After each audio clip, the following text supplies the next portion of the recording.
Hi, this is Rolf Youngclass, and I'm speaking out in the September 15th, 2010 edition of the Haskell County Monitor Chief. While I'm technically a Republican due to my voting Republican in primary elections, I was not very satisfied with the course the Republican Party took nationally in the last decade. While most of the Kansas congressional delegation, including the big 1st District representative and our state senators, has continued to stand for conservative principles, this is the first election in a long time that I have had some confidence that on a national level, voting Republican will increase the number of actual conservatives in office. This is really no thanks to some of the leading Republicans in several states who have supported the liberal Republicans candidate over the conservative or over the candidate supported by the Tea Party movement. The Tea Party movement is a movement that exists outside the two-party confines that has the potential to bring positive change to both parties. In the Tea Party movement, we see a movement that can't be steered by existing political leadership. It is based on a groundswell of disappointment and anger that people all across the nation are feeling about the way government is being conducted by those in power. Much like the namesake movement of the 1770s, people are fed up with having their hard-earned money go to a government that does not represent them or their interests. Republicans in Congress had a chance as the majority party with a Republican president to fulfill their traditional role as a party opposed to bigger government, higher taxes, and deficit spending. Instead, many of them became tax and spend liberals once in Washington, and Congress and the George W. Bush presidency grew government bureaucracy to new levels.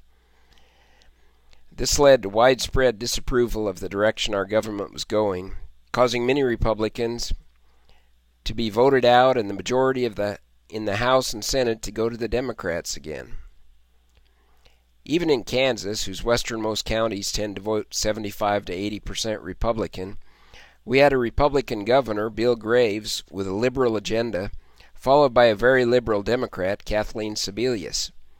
Now we are seeing, for the first time in many years, the possibility of someone who actually represents conservative values, Sam Brownback, becoming governor of the state. In fact, there are signs that Democrat governors nationwide are writing off Kansas as a lost cause for their party's candidate. That said, for Sam Brownback to be elected, it would require people turning out at the polls on Election Day, November 2nd, to actually vote him into office.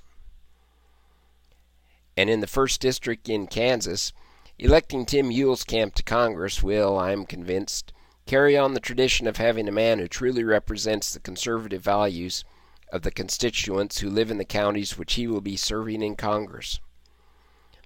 Rural Kansas has been well served by Jerry Moran during the time he has been our representative, and Tim Huelskamp has shown while representing us as a senator in the Kansas State House that he will be able to serve us in a similar manner if he is elected to Congress. I recently interviewed Huelskamp, who said that as a congressman he will have a nearly identical voting record as Jerry Moran. Huelskamp, like Moran, has opposed the health care legislation commonly known as Obamacare, as well as opposing the environmental legislation known as cap and tax that will cause our utility bills to skyrocket due to environmentalist overregulation. And Huelskamp agreed with Moran and the Kansas Senate delegation in their opposition to the federal bailout of the mortgage industry and the large banks during the Bush administration.